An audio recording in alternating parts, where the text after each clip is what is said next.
मनुष्य के जीवन का चालक है भय। मनुष्य सदा ही भय का कारण ढूंढ लेता है। जीवन में जिन मार्गों का हम चुनाव करते हैं वो चुनाव भी हम भय के कारण ही लेते हैं। किंतु क्या ये भय वास्तविक होता है? विचार कीजिए।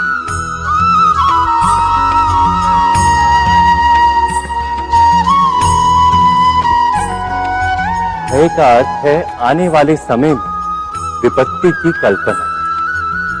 किंतु समय का स्वामी कौन है?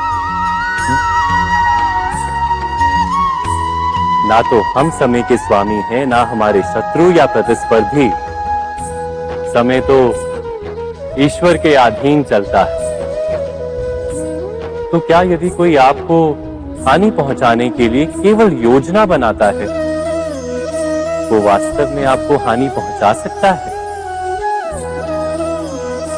नहीं। किंतु भय से भरा हुआ हृदय हमें अधिक हानि पहुंचाता है। क्या ये सत्य नहीं?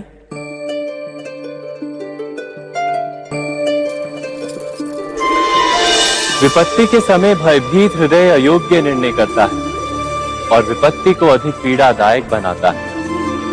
किंतु विश्वास से भरा हृदय विपत्ति के समय को भी सरलता से पार कर जाता है। अर्थात जिस कारण से मनुष्य हृदय में भय को स्थान देता है, भय ठीक उससे विपरीत कार्य करता है। क्या ये सत्य नहीं? स्वयं विचार कीजिए।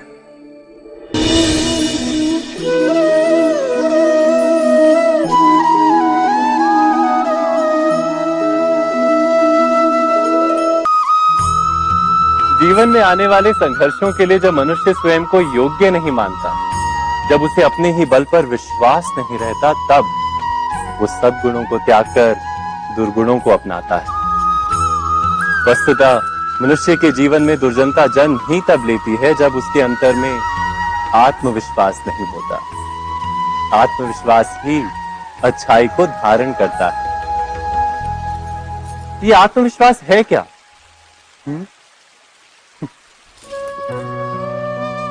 जब मनुष्य ये मानता है कि जीवन का संघर्ष उसे दुर्बल बनाता है, तो उसे अपने ऊपर विश्वास नहीं रहता। वो संघर्ष के पार जाने के बदले संघर्ष से छूटने के उपाय ढूंढने लगता है। किंतु जब वो ये समझता है कि ये संघर्ष उसे अधिक शक्तिशाली बनाते हैं, ठीक जैसे व्यायाम करने से देह की शक्ति बढ़ती है, तो प्रत्येक संघर्ष के साथ उसका उत्साह बढ़ता है। अर्थात आत्मविश्वास और कुछ भी नहीं, मन की स्थिति, जीवन को देखने का दृष्टिकोण मात्र है। और जीवन का दृष्टिकोण तो मनुष्य के अपने वश में होता है ना। स्वयं विचार कीजिए।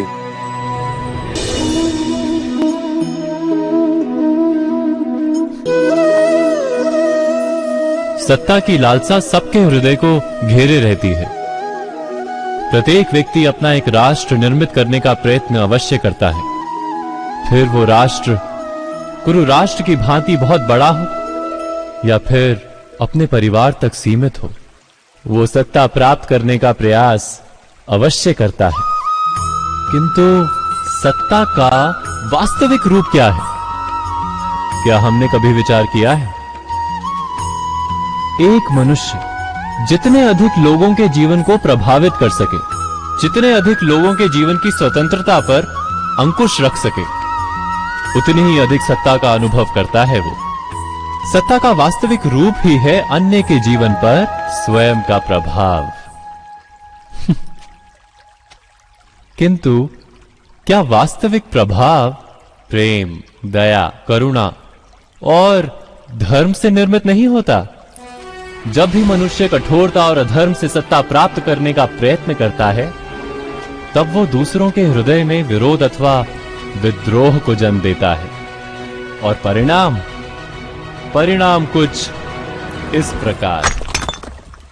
हां, कुछ समय के लिए वो स्वयं को प्रभावी और शक्तिशाली अवश्य पाता है, किंतु वो वास्तविक सत्ता नहीं। यही कारण है कि भृगु और वशिष्ठ जैसे ऋषियों की आज भी पूजा की जाती है, रावण और हिरण्यकश्यप की नहीं। इस पर तो आप विचार अवश्य करें। सत्य कहा ना।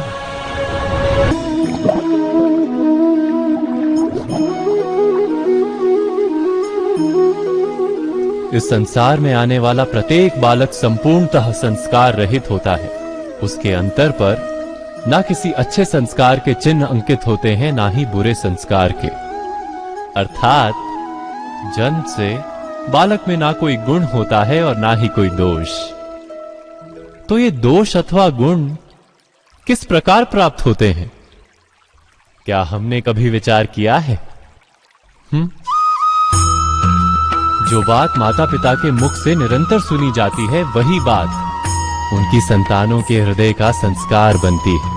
जैसे किसी गांव में नदी तट तक एक पगडंडी बन जाती है केवल उस मार्ग पर बार बार चलने के कारण। अर्थात माता पिता के हृदय की इच्छाएं उनकी संतानों के हृदय का दोष अथवा गुण बनकर जन्म लेती हैं। क्या ये सत्य नहीं? पर फिर भी जब उनकी संतानों में कोई दोष दिखाई देता है तो माता पिता आश्चर्य और दुख से भर जाते। माता पिता का हृदय ये प्रश्न करता है कि उनकी संतानों में ये कुसंस्कार आए कहां से। सत्य तो यही है कि माता पिता अपनी संतानों को अनजाने में ही कुसंस्कार के बीज दे देते हैं, जो उनके संतानों की हृदय भूमि पर कुसंस्कार का वृक्ष बनकर उगता है।